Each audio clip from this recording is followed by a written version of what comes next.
La question suivante concerne de nouveau la question des déchets. Le centre de surtri de Monte, c'est une question qui sera posée par Serena Battistini pour Corinne Fronte. Merci. Samedi 15 mars, Corinne Fronte tenait une conférence de presse sur le site du futur centre de tri de Monte.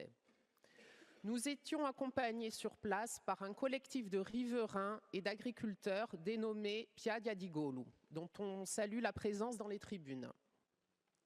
L'État a imposé ce choix de centre de surtri qu'il envisage de financer d'ailleurs en quasi-totalité avec l'accord de l'exécutif de Corse. Cette réalité est la conséquence de l'incurie des diverses majorités territoriales depuis de nombreuses années sur cette question. Parallèlement, depuis de nombreuses années, le marché des déchets est devenu très lucratif et il est susceptible d'attiser tous les appétits financiers.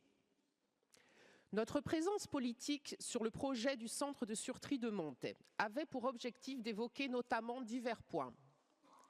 Le choix de ce type de centre de valorisation, le surdimensionnement de celui-ci, des montages financiers opaques, l'incohérente gestion des déchets en Corse, le rôle et la place des espaces stratégiques agricoles dans une logique de développement, le respect du PADUC, le rôle du CIVADEC. Au moment où ces questions ont été posées, un nouveau meurtre a été commis, celui d'un homme de la terre, qui résonne de façon cinglante comme une réponse à nos aspirations collectives pour une Corse émancipée. Il a été commis dans un climat délétère où la juxtaposition d'organismes intéressés, mis en évidence par la récente action du parquet financier, accompagne une absence de gouvernance et des projets contraires aux intérêts de la Corse. Dans ce contexte de confusion institutionnelle où l'État français impose à sa convenance une vision surannée mais non moins calculée, la fonction de la collectivité de Corse doit être exemplaire. Cette dernière a la compétence de la planification sur la politique des déchets. Cette compétence ne doit pas être détournée par des comportements qui pourraient être guidés par la faiblesse, l'assujettissement, la menace ou la prévarication.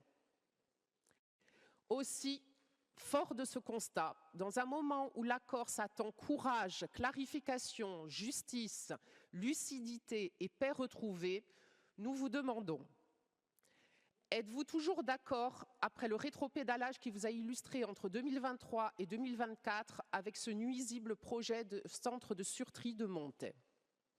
Êtes-vous toujours favorable, selon la position sur l'autonomie que vous défendez, au maintien de l'équivoque CIVADEC, premier obstacle à la généralisation du tri sélectif, au prélèvement à la source et à une gestion transparente pour assurer le traitement des déchets en Corse?